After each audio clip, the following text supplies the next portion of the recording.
Hey everyone, welcome back to the channel. मैं हूँ रक्षिता भाटी और इस वीडियो में हम समझेंगे प्रेम्बल। जो हमारे कॉन्स्टिट्यूशन में प्रेम्बल दी हुई है उसको हम समझेंगे। और पूरी इस वीडियो बहुत इंटरेस्टिंग होने वाली है। पूरी वीडियो को जरूर देखना। अगर चैनल को सब्सक्राइब नहीं किया तो कर लीजिए। मैंने पूरी कोशिश की है इस वीडियो को इंटरेस्टिंग बनाने की, ताकि आपको बिल्कुल भी बोरिंग ना लगे और आपके साथ मैं कनेक्ट कर पाऊँ। ठीक है, ताकि आप एक इंटरेस्टिंग वे में इसको समझ पाएँ और प्रिएम्बल से जुड़ा आपका कोई भी क्वेश्चन अगर किसी भी एग्जाम में आपके आता है तो वो गलत ना हो, आप उसको सही ही करके आएँ। ये मेरी पूरी कोशिश रही है इस वीडियो को बनाने के पीछे। और दूसरा एक और चीज़, ये वीडियो अगर आप एक लॉ स्टूडेंट है तो आपके लिए बहुत ज़रूरी है ही। कोई भी कॉम्पिटिटिव एग्जाम की आप तैयारी कर रहे हैं तब भी आपके लिए बहुत ज़रूरी है प्रिएम्बल को समझना। और अगर आप एक आम नागरिक हैं, एक आम व्यक्ति हैं, तब भी आपके लिए बहुत ज़रूरी है प्रिएम्बल को समझना। क्योंकि देखो, हम सभी भारतीय नागरिक तो है ही, और हमें ये भी पता है कि हमें ये जो आज़ादी है वो कैसे मिली। इतने संघर्षों के बाद, इतनी लड़ाइयाँ हमने लड़ी, इतने बलिदान हमने दिए, तब जाके हमें ये आज़ादी मिली। और ये जो हमारा कॉन्स्टिट्यूशन है ये उसी आज़ादी का को दर्शाता है।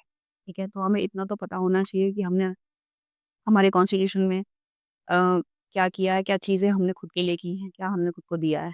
ठीक है? सबसे पहले ये देखते हैं कि प्रिएम्बल होता क्या है। ठीक है? तो प्रिएम्बल क्या होता है, ये किसी भी एक से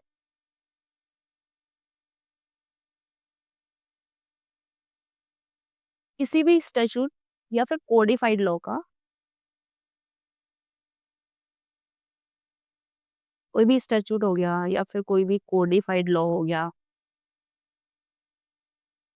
या फिर कोई भी एक्ट मान लो। ठीक है?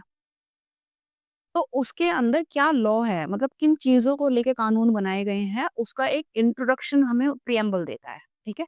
उसका हमें पहले से ही प्रिएम्बल को पढ़ के हमें ये पता चल जाएगा कि इसके अंदर क्या होने वाला है, किन चीज़ों को लेके लॉ बनाया गया है। ठीक है? तो ऐसे ही जो हमारा कॉन्स्टिट्यूशन का प्रिएम्बल है वो भी हमें हमारे कॉन्स्टिट्यूशन के बारे में एक इंट्रो दे देता है। ठीक है? ये एक इंट्रोडक्टरी पार्ट है। ठीक है? और इससे हमें पता क्या चलता है? एक तो हमें इससे ये पता चलता है कि जो हमारा कॉन्स्टिट्यूशन है, उसको अथॉरिटी कहाँ से मिली। ठीक है? पावर कौन दे रहा है कॉन्स्टिट्यूशन को? कॉन्स्टिट्यूशन को फ्रेम करने के पीछे फिलॉसफी क्या रही, ठीक है? और हम ये कॉन्स्टिट्यूशन क्यों बना रहे हैं हमारे लिए? हमारा उद्देश्य क्या है इसको बनाने के पीछे? ये हमें पता चलेगा। और हमें लास्ट में फिर हमें ये भी पता चलेगा कि आइडेंटिटी, स्टेट की आइडेंटिटी क्या है, ठीक है? अब स्टेट से मतलब जहाँ भी स्टेट आएगा, स्टेट का मतलब है भारत, देश से मतलब है, ठीक है? तो हमारा जो देश है उसकी आइडेंटिटी क्या है, उसकी पहचान क्या है? ये सारी चीज़ें हमें क्या बता देती है? प्रिएम्बल समझा देती है। ठीक है? अब एक बार प्रिएम्बल को थोड़ा आराम से पढ़ते हैं। We the people of India having solemnly resolved to constitute India into a sovereign socialist secular democratic republic and to secure to all its citizens justice, social, economic and political, liberty of thought, expression, belief, faith and worship, equality of status and of opportunity, and to promote among them all fraternity, assuring the dignity of the individual and the unity and integrity of the nation. In our Constituent Assembly, this 26th day of November 1949, do hereby adopt, enact and give to ourselves this Constitution. अब देखो, ये यहाँ शुरू कैसे हो रहा है? We the people of India, हम भारत के लोग। ठीक है? और लास्ट में क्या लिखा हुआ है? Give to ourselves this constitution. यानी कि अथॉरिटी कहाँ से आ रही है? कॉन्स्टिट्यूशन को अथॉरिटी कहाँ से मिल रही है? जनता से, भारत के लोगों से। ठीक है? और हम भारत के लोग इस कॉन्स्टिट्यूशन को खुद को दे रहे हैं, ये साफ साफ लिखा हुआ है। ठीक है? ये क्वेश्चन बहुत आता है एग्जाम में कि अथॉरिटी कहाँ से मिलती है कॉन्स्टिट्यूशन को। अब उसमें बहुत सारे ऑप्शंस होते हैं, प्रेसिडेंट होता है, ठीक है, प्राइम मिनिस्टर होता है, और ज्यादातर बच्चे उन्हीं ऑप्शंस में कंफ्यूज हो जाते हैं। लेकिन अथॉरिटी कहाँ से आ रही है? पीपल ऑफ इंडिया से, लोगों से अथॉरिटी मिलती है। ठीक है? अच्छा, एक चीज और, ये प्रियम्बल का कॉन्सेप्ट आया कहाँ से? ठीक है? तो सबसे पहले जो प्रियम्बल को अडॉप्ट किया था ना, वो यूएस ने नहीं किया था। इन्होंने अपने कॉन्स्टिट्यूशन में प्रियम्बल को अडॉप्ट किया था। ठीक है? अब ऑब्जेक्टिव की अगर हम बात करें, नहीं, एक सेकंड, पहले आइडेंटिटी की बात करते हैं एक बार। तो ये जो लिखा हुआ है ना, sovereign socialist secular democratic Republic, ठीक है? अब ये आइडेंटिटी बता रहा है स्टेट की। ठीक है? कि जो भारत है वो क्या है, उसकी पहचान क्या है कि वो एक sovereign, socialist, secular, democratic Republic है, ठीक है? अब आते हैं ऑब्जेक्टिव के ऊपर, ठीक है? उद्देश्य क्या था कॉन्स्टिट्यूशन को बनाने के पीछे? एक तो था हम जस्टिस देना चाहते थे लोगों को, ठीक है?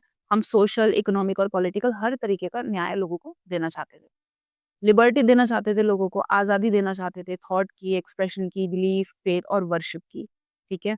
हर व्यक्ति को हम इक्वल स्टेटस देना चाहते थे, इक्वल अपॉर्च्युनिटी देना चाहते थे, ठीक है? और हम चाहते थे कि भाईचारा रहे, फ्रेटर्निटी का मतलब भाईचारा, ठीक है? हम लोगों के बीच में चाहते थे कि वो मिल-जुल के रहें, एक साथ रहें, यूनिटी में रहें और एक-दूसरे की डिग्निटी को मेंटेन करके रखें, ठीक है? यहाँ से भी कई बार क्वेश्चन आ जाता है कि इन चारों को ना अरेंज करा लेते हैं कई बार, ठीक है? कि इनको ऑर्डर में अरेंज करो, तो ये याद रखना JLEF ऐसे इसको याद कर सकते हैं। अब आते हैं कुछ अब ये क्या है कि कुछ लोगों ने ना कुछ प्रिएम्बल को लेके कुछ स्टेटमेंट्स दिए। अब इनको भी सीधा-सीधा देके एग्ज़ाम में पूछ लेते हैं कि ये स्टेटमेंट किसने दिया, ठीक है? तो एक बार देख लेते हैं कि प्रिएम्बल को identity card of the constitution बोला N.A. पालकीवाला ने, ठीक है? Political horoscope of the constitution कहा K.M. मुंशी ने। सोल ऑफ द कॉन्स्टिट्यूशन कहा प्रिएम्बल को ठाकुर दास भार्गव ने। कीनोट टू द कॉन्स्टिट्यूशन कहा सर अर्नेस्ट बारकर ने, ठीक है? A part of the constitution कहा Kesavananda Bharati versus state of Kerala. ये 1973 का एक केस था और ये इसको हम आगे अभी थोड़ा डिटेल में करेंगे क्योंकि ये काफी इंपॉर्टेंट है, ठीक है? काफी इंपॉर्टेंट। अब आते हैं जरा वन बाय वन। अब हम इसको ना एक-एक फ्रेज को हम समझने की कोशिश करेंगे। We the people of India. अभी मैंने प्रिएम्बल को लेके यूएसए की बात की थी ना, कि सबसे पहले यूएसए ने प्रिएम्बल को अडॉप्ट किया था। तो उनकी जो प्रिएम्बल है वो भी ऐसे ही शुरू होती है, ठीक है? वी द पीपल ऑफ, ठीक है? ऐसे यहीं से शुरू होती है उनकी भी। अब वी द पीपल ऑफ अभी मैंने बताया कि अथॉरिटी हमें पता चलती है इस पूरे फ्रेज से, ठीक है? तो ये बात करती है सॉवरेंटी की, ठीक है? कि जो सॉवरेंटी है वो कहाँ से आ रही है? वो लोगों से आ रही है, ठीक है? ना कि पार्लियामेंट या फिर किसी रूलर से आ रही, ठीक है? और एक और चीज़ हमें ये फ्रेज़ बता रहा है कि जो हमारा कॉन्स्टिट्यूशन है वो सेल्फ मेड है। हमने खुद बनाया है इस कॉन्स्टिट्यूशन को मेहनत करके, ठीक है? ये किसी ने हमें किसी एक्सटर्नल अथॉरिटी ने, किसी विदेशी ने आके हमें दे नहीं दिया, ये लो कॉन्स्टिट्यूशन, ठीक है? बना-बनाया नहीं मिल गया हमें। हमने खुद मेहनत करी, खुद एफर्ट लगाए, ठीक है? तब जाके हमें ये कॉन्स्टिट्यूशन मिला। अच्छा एक और चीज़ अगर हम थोड़ा पास्ट में जाके देखें देखो इसको हमारे कॉन्स्टिट्यूशन को बनने में पता है कितना समय लगा था? इसको बनने में लगे लगे थे 2 इयर्स, 11 मंथ्स और 18 डेज़, ठीक है? अब इतना समय क्यों लगा? देखो बहुत ही इंटरेस्टिंग चीज़ है, थोड़ा पीछे चलते हैं पास्ट में। क्या हुआ था? देखो ये तो सबको पता है कि हमारा देश आज़ाद कब हुआ था? हम आज़ाद हो गए थे 15 अगस्त को, ठीक है? 15 अगस्त कब? 1947 में, ठीक है? अब आज़ाद तो हम हो गए, पहले क्या था हम अंग्रेज़ों के गुलाम थे। अब अंग्रेज़ हमारे लिए कानून बनाते थे, वो हमारे लिए चीज़ें डिसाइड करते थे और वो सारी चीज़ें कानूनों को हमसे फ़ॉलो कराते थे, ठीक है? अब वो कानून हमारे फ़ेवर में नहीं होते थे, हमें बहुत एक्सप्लॉइट किया अंग्रेज़ों ने, ठीक है? इसीलिए हम लोगों जब हम लोग अवेयर हुए अपने अधिकारों को लेके कि नहीं हमें आज़ादी चाहिए, हमें आज़ाद होना है, तभी बहुत सारे आज़ादी को लेके बहुत सारे मूवमेंट हुए, बहुत सारे लोगों ने अपनी जान गँवाई, बलिदान दिया, तब जाके हमें 15 अगस्त 1947 को आज़ादी मिली, ठीक है? अब आज़ादी तो मिल गई, अब जो बुद्धिजीवी लोग थे उस समय पर, अब उन्होंने सोचा कि भई आज़ाद तो हम हो गए, अब देश को चलाएँगे कैसे? ठीक है? अब देश में सरकार को चलाने के लिए कुछ तो हमारे पास एक ऐसा रिटन डॉक्यूमेंट होना चाहिए जो हमें गाइड करे, जिसको फॉलो करके हम सरकार को अच्छे से चलाएँ, ठीक है? क्योंकि किसी भी सोसाइटी में रहने के लिए क्या होता है, लोगों को शांति मिलनी बहुत ज़रूरी है, ठीक है? अगर आपस में लोग पीसफुली रहेंगे, शांति से रहेंगे, तभी सब लोग सर्वाइव कर पाएँगे किसी सोसाइटी के अंदर। तो इसके लिए क्या करना पड़ता है, कुछ कानून बनाने पड़ते हैं, कुछ लॉ लेके आने पड़ते हैं, जिसको फॉलो कराना पड़ता है लोगों को, जिससे क्या होगा, हर कोई आराम से, शांति से रह पाएगा। इमेजिन करो अगर सोसाइटी में कोई लॉ ही ना हो, तो सोचो कितना कैओस हो जाएगा, ठीक है? तो अब ये ज़रूरत महसूस हुई कि भई ये कॉन्स्टिट्यूशन बनाना पड़ेगा। अब इसके लिए एक ड्राफ्टिंग कमिटी बनाई गई।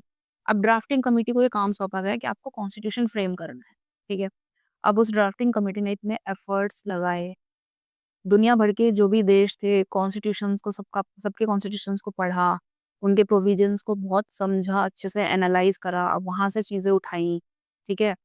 उसके बाद फिर जब एक फ्रेम तैयार हुआ, ठीक है? जब एक उसका प्रारूप तैयार हो गया, फिर उसको कॉन्स्टिट्यूएंट असेंबली में पेश किया, वहाँ डिबेट हुई हर एक मुद्दे को लेके। कुछ लोग फ़ेवर में थे, कुछ लोग अगेंस्ट थे, मेजॉरिटी को लेके डिसीजन हुआ। फिर पब्लिक को भी इनवाइट किया गया, ठीक है? जो आम लोग थे, उनका भी ओपिनियन लिया गया बहुत सारे मुद्दों को लेके। तब जाके हमें हमारा ये कॉन्स्टिट्यूशन मिला, ठीक है? और इन सारी चीज़ों में ये कितना समय हमें लग गया? हमें पूरे 2 साल, 11 महीने, 18 दिन का समय इन सारी चीज़ों में लग गया, ठीक है? तब जाके हमने ये अपना कॉन्स्टिट्यूशन तैयार किया, ठीक है? अब यहाँ पे ये वही चीज़ आ जाती है कि जो प्रिएम्बल है वो इंस्पायर्ड है अमेरिकन कॉन्स्टिट्यूशन से। अब आगे आता है हमारा सॉवरेन, ठीक है? अब सॉवरेन का मतलब क्या है? सॉवरेन का मतलब होता है सुप्रीम एंड अल्टीमेट पावर।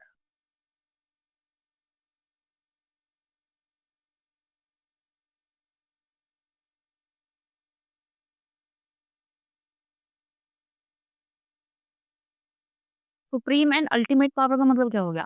इसका मतलब ये है कि हमारा जो देश है ना, हमारा भारत, ये पूरे तरीके से इंडिपेंडेंट है, ठीक है? अब ये जो सॉवरेनिटी होती है, ये भी 2 तरीके की होती है, एक तो इंटरनल होती है और एक एक्सटर्नल। हम दोनों तरीके से इंडिपेंडेंट है, दोनों तरीके से हम सॉवरेन हैं, ठीक है? हमारा कोई देश के अंदर का कोई मैटर को लेके डिसीजन लेना हो या देश के बाहर के, किसी दूसरे देश के साथ हमारे रिलेशंस को लेके हमें किसी भी तरह का कोई डिसीजन लेना हो, हम पूरे तरीके से डिसीजन लेने के लिए स्वतंत्र हैं। हम किसी के ऊपर डिपेंडेंट नहीं हैं और कोई भी फॉरेन पावर हमारे डिसीजंस को कंट्रोल नहीं करती, ठीक है?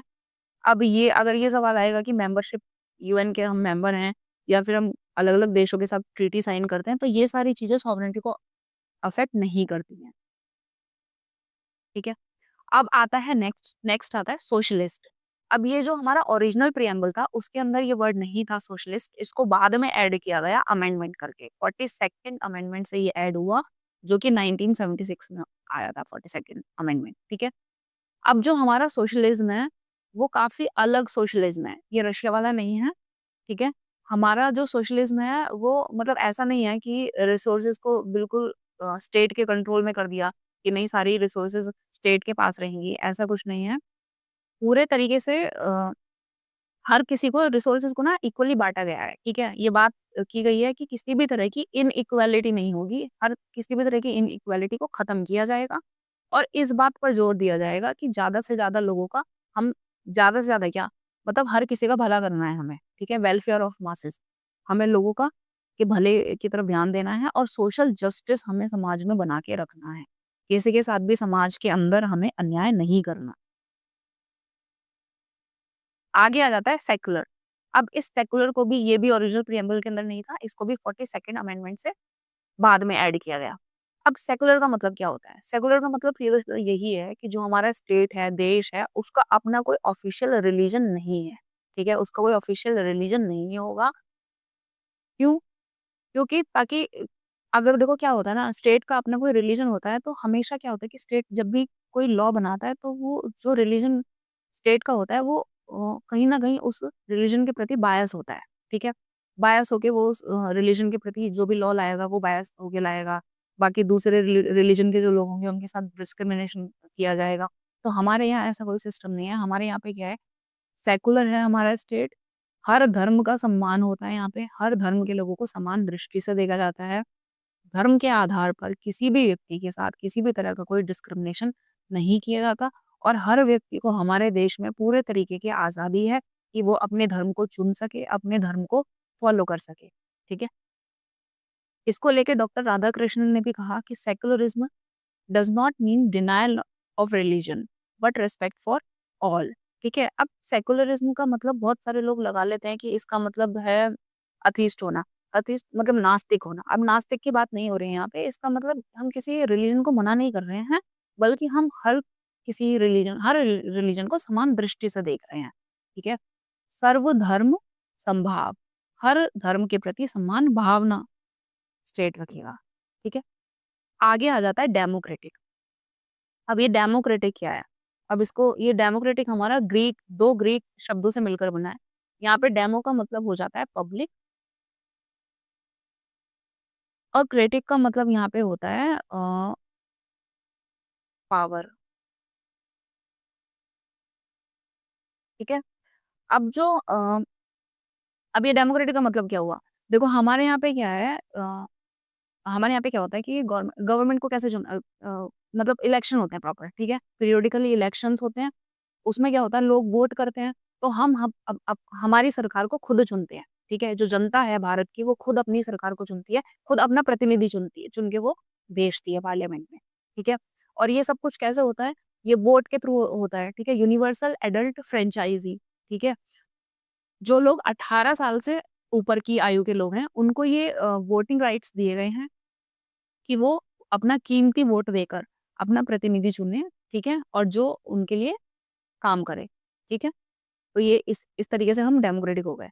अब आगे आता है रिपब्लिक। अब रिपब्लिक का मतलब क्या है? रिपब्लिक का मतलब यही है कि जो हमारा स्टेट का हेड होगा, ठीक है, वो चुना जाएगा, उसको इलेक्ट किया जाएगा प्रॉपर इलेक्शन के थ्रू। ठीक है, कोई मोनार्की वाला सिस्टम नहीं है। मोनार्की वाले सिस्टम में क्या होता है, राजा का बेटा राजा बनेगा, तो वो वाली चीज नहीं है। हम खुद अपना नेता खुद चुनेंगे अपना वोट देकर। ठीक है, ना ही ये कोई हेरिडिटरी के बेसिस पर होगा। ठीक है। अब बात आ जाती है ऑब्जेक्टिव्स की। ठीक है, तो सबसे पहला है इसमें जस्टिस। ठीक है, हम खुद को हम न्याय देंगे। ठीक है, अब हम न्याय कैसे देंगे? एक तो सोशल जस्टिस। अब समाज में न्याय लाने के लिए हमें क्या क्या चीजें करनी पड़ेगी? देखो अगर हम पहले की चीजें देखें, ये कॉन्स्टिट्यूशन आने से पहले की चीजें, तो हमारे समाज में बहुत सारी कुरीतियां थी। जैसे कि अनटचेबिलिटी उनमें से एक थी। अब क्या था कि कुछ स्पेसिफिक कास्ट के लोगों को अनटचेबल, उनको ट्री मतलब उनको एक तरीके से अनटचेबल, उनको मतलब बेसिकली जो अपर कास्ट के लोग थे उनको वो कम आंकते थे और उनको प्रॉपर राइट्स समाज के अंदर नहीं दे रखे थे। उनको बहुत सारी चीजों चीजों से वंचित रखा गया, जिसकी वजह से क्या हुआ कि वो लोग बहुत पीछे रह गए। ठीक है, वो उतनी उन्नति नहीं कर पाए, उतना आगे वो लोग नहीं बढ़ पाए। तो अब हमें सोशल जस्टिस लाने के लिए हमें क्या करना होगा? हमें कुछ स्पेशल प्रोविजंस उन लोगों के लिए हमें रखने पड़ेंगे, ताकि हम उनको बराबरी में ला सके।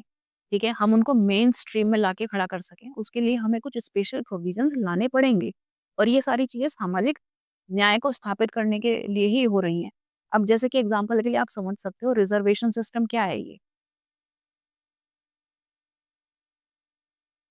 ठीक है, जैसे ओबीसी, एससी, एसटी, ठीक है, ये कुछ कास्ट को रिजर्वेशन दिया गया है। क्यों दिया गया है?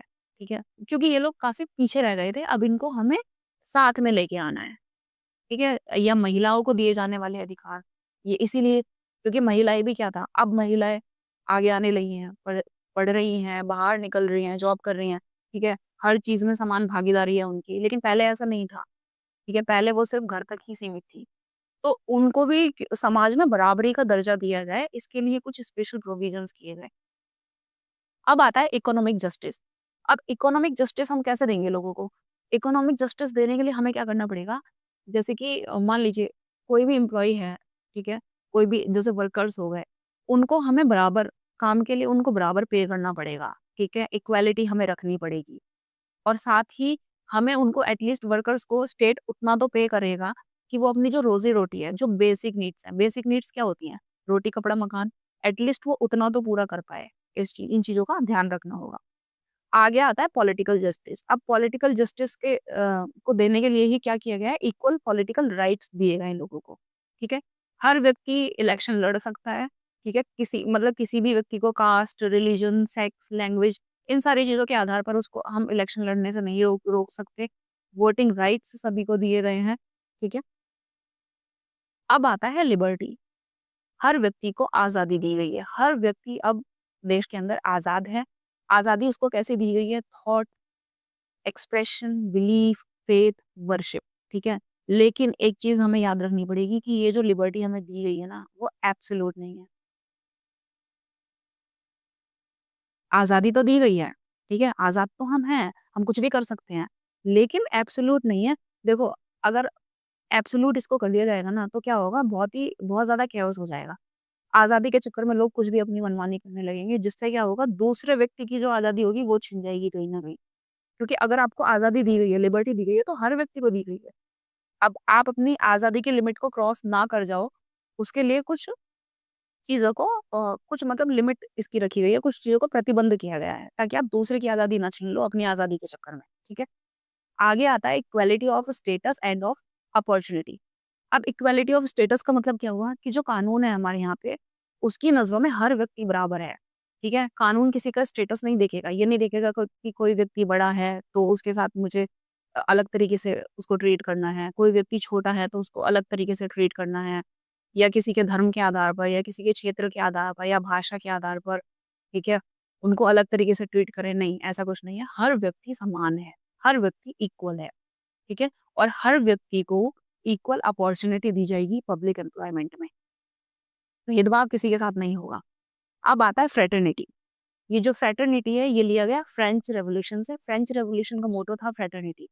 फ्रेटर्निटी का मतलब क्या होगा यहाँ पे? Sense of brotherhood and national integration, ठीक है? अब क्या है, देखो, अगर हम अपने देश को देखें तो हमारे देश में क्या है ना, बहुत ही डाइवर्सिटी है, ठीक है? क्षेत्र के आधार पे, भाषा के आधार पे, लोगों की संस्कृति अगर हम देखें, उनके रीति-रिवाज़ों को देखें, तो बहुत अलग-अलग तरह के लोग हैं, लेकिन फिर भी हम सब एक हैं, हम सब भारतीय हैं, हम सबको एकजुट होके रहना है, हम सबको एक-दूसरे के साथ भाईचारा बना के रखना है, और यही हमारी विशेषता है, ठीक है? इतने डाइवर्स होने के बाद भी हम सब एक हैं। अब ये जो फ्रेज़ यहाँ है, unity and integrity of the nation, इसके अंदर जो इंटीग्रिटी वर्ड है, इसको भी 42nd अमेंडमेंट से ऐड किया गया बाद में, ठीक है? अब आता है इन आवर कॉन्स्टिट्यूएंट असेंबली। अब इस ये फ्रेज़ क्या इंडिकेट कर रहा है? ये पूरा फ्रेज़ हमें ये इंडिकेट कर रहा है कि जो कॉन्स्टिट्यूशन को जब अडॉप्ट किया गया, तो उसको प्रॉपर तरीके से असेंबली के अंदर प्रॉपर बैठ के उसको अडॉप्ट किया गया। तो ये चीज़ हमें दिखाती है लेजिटिमेसी ऑफ कॉन्स्टिट्यूशन की, ठीक है? इसको दर्शाता है ये। और कब अडॉप्ट किया हमने? 26 नवंबर 1949 को हमने इसको अडॉप्ट किया, और ये लागू कब हुआ? 26 जनवरी 1950 से, ठीक है? इसीलिए 26 जनवरी को हम रिपब्लिक डे सेलिब्रेट करते हैं,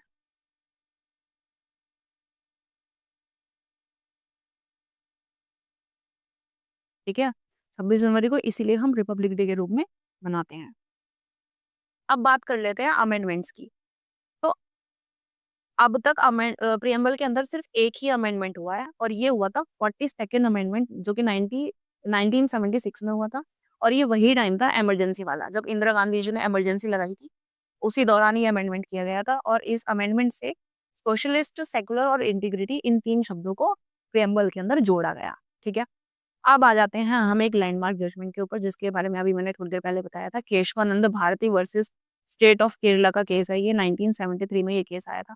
अब क्या था, अब देखो थोड़ा समझते हैं इसको। अब क्या देखो क्या हुआ था, कि जो हमारे कॉन्स्टिट्यूशन को जब फ्रेम किया गया था, जो जो हमारे फ्रेमर्स थे ना, देखो वो कितने इंटेलेक्चुअल थे, कितने बुद्धिजीवी लोग थे, कि उस समय में जब वो कॉन्स्टिट्यूशन को फ्रेम कर रहे थे, प्रोविजंस रख रहे थे, तो वो बहुत ही दूरदर्शी थे, ठीक है? उन्होंने काफ़ी दूर तक का सोचा।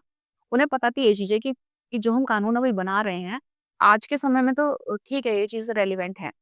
लेकिन आने वाले समय में ये भी हो सकता है कि जब समाज बदलेगा, समाज के अंदर चेंजेज़ आएँगे, तो जो कानून हम अब बना रहे हैं, वो उस टाइम पर रेलेवेंट ना रहें, ठीक है? उतने प्रभावी वो ना रहें, समाज में उतने उनको मतलब वो उतने तर्कसंगत उस टाइम पे अगर वो नहीं रहेंगे, तो उन्होंने क्या किया, एक पावर दी पार्लियामेंट को, ठीक है? एक प्रोविज़न रखा कॉन्स्टिट्यूशन के अंदर, आर्टिकल 368, और इस आर्टिकल 368 से उन्होंने पार्लियामेंट को एक पावर दी कि वो कॉन्स्टिट्यूशन में अमेंडमेंट कर सकती है, ठीक है? अब इस अमेंडमेंट को, अब अब उसमें लिखा हुआ है कि कॉन्स्टिट्यूशन को आप अमेंड कर सकते हैं, ठीक है? लेकिन अब प्रिएम्बल को लेके ये बहुत सवाल उठता रहा। लोगों को समझ में नहीं आ रहा था, कन्फ्यूज़न क्रिएट हो रहा था कि भई प्रिएम्बल कॉन्स्टिट्यूशन का पार्ट है या नहीं है? क्योंकि अगर ये कॉन्स्टिट्यूशन का पार्ट है, तो इसको अमेंड कर सकते हैं, अगर कॉन्स्टिट्यूशन का पार्ट नहीं है, तो अमेंड नहीं की जा सकती। तो एक केस आया, बेरुबारी केस। अब उस केस में ये बोला गया कि जो प्रिएम्बल है वो कॉन्स्टिट्यूशन का पार्ट नहीं है, इसलिए इसको अमेंड नहीं कर सकते, ठीक है? लेकिन फिर फाइनली ये सारी जद्दोजहद चलती रही, लेकिन फिर फाइनली केशवानंद भारती के केस में सुप्रीम कोर्ट ने ये साफ कर दिया कि जो प्रिएम्बल है, वो कॉन्स्टिट्यूशन का पार्ट है, और क्योंकि ये कॉन्स्टिट्यूशन का पार्ट है, इसलिए ये अमेंड की जा सकती है। लेकिन एक चीज़ का ध्यान रखना पड़ेगा कि जब आप अमेंडमेंट करेंगे, तो आप बेसिक स्ट्रक्चर के साथ छेड़छाड़ नहीं करेंगे, ठीक है? ये बोल दिया गया है कि बेसिक स्ट्रक्चर को नहीं छेड़ोगे। अमेंडमेंट कर सकते हो लेकिन बेसिक स्ट्रक्चर के साथ छेड़छाड़ नहीं की जाएगी, ठीक है? अच्छा एक चीज़ और, जो फ्रेमर्स थे ना, उन्होंने आर्टिकल 368 में पार्लियामेंट को तो ये पावर दे दी कि वो किसी भी मतलब किसी भी प्रोविज़न को वो अमेंड कर सकते हैं। अब उनको भी ये चीज़ पता थी, अब नेता क्या है, ये क्या करेंगे? ये क्या करेंगे ज़्यादातर? ये यही करते हैं ना कि अपने फ़ेवर में चीज़ों को करने के लिए अमेंडमेंट कर देते हैं, जो चीज़ें इनके फ़ेवर में जैसे जानी होती हैं। अब उनको भी ये चीज़ पता थी कि भविष्य में इस तरह की चीज़ें भी हो सकती हैं, लोग अपने फ़ायदे के लिए कानूनों में फेर-बदल कर सकते हैं। तो उन्होंने क्या करा कि एक और प्रोविज़न ऐड किया, ठीक है? आर्टिकल 13 में उन्होंने सुप्रीम कोर्ट ऑफ इंडिया को ये पावर दी, जुडिशियल रिव्यू की एक पावर दी। जुडिशियल रिव्यू क्या क्या होगा कि कोई भी कानून जब आप अमेंडमेंट लाएँगे या कोई भी कानून बनाएँगे, तो सुप्रीम कोर्ट की ये ज़िम्मेदारी है कि वो उसका जुडिशियल रिव्यू करेगा। वो देखेगा कि आप बेसिक स्ट्रक्चर के साथ छेड़छाड़ तो नहीं कर रहे इस कानून को लाके, ठीक है? और अगर बेसिक स्ट्रक्चर के साथ छेड़छाड़ होगी, तो सुप्रीम कोर्ट उसको अनकॉन्स्टिट्यूशनल डिक्लेयर कर देगा, ठीक है? सोचो कितना अच्छा प्रोविज़न ये रखा गया। अब आ जाते हैं हम कंक्लूज़न पे, तो निष्कर्ष हमारा यही निकल के आता है। क्या निष्कर्ष निकल रहा है हमारा कि जो प्रिएम्बल है वो सोल ऑफ द कॉन्स्टिट्यूशन है, ठीक है? और दूसरा ये रिफ्लेक्शन है ऑफ इंडियन कॉन्स्टिट्यूशनल फिलॉसफी का, ठीक है? डॉक्टर बी आर अम्बेडकर ने क्या कहा? इन्होंने कहा the constitution is not a mayor lawyers document, it is a vehicle of life, ठीक है? ये स्टेटमेंट याद रख लेना, स्टेटमेंट देके कई बार क्वेश्चन पूछ लेते हैं। मैं उम्मीद करती हूँ कि आपको वीडियो अच्छी लगी होगी। मेरी पूरी कोशिश रही कि मैं अच्छे से एक्सप्लेन करके आपको समझा पाऊँ और जहाँ तक मुझे लग रहा है कि अब प्रिएम्बल को लेके अगर कोई भी क्वेश्चन आएगा तो आप कन्फ्यूज़ नहीं होंगे और अच्छे से आप करके आ पाएँगे। अच्छे से इसको लर्न भी कर लेना प्रिएम्बल को, एक-एक शब्द आपको याद होना चाहिए। चलिए तो मिलते हैं नेक्स्ट वीडियो में, ठीक है? Till then keep learning.